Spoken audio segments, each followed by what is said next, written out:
Package list. The LoRa temperature and humidity sensor uses the LoRa wireless transmission method to avoid the trouble of wiring.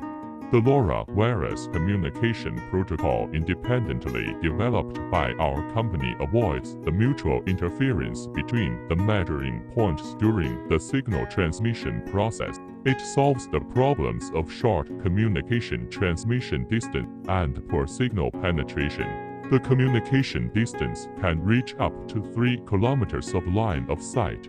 The LoRa temperature and humidity sensor is powered by a 3.6 volts lithium sub-battery.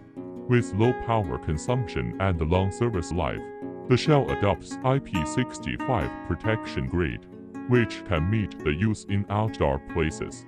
The measurement data is uploaded and updated to the platform in real time. The platform can export historical data,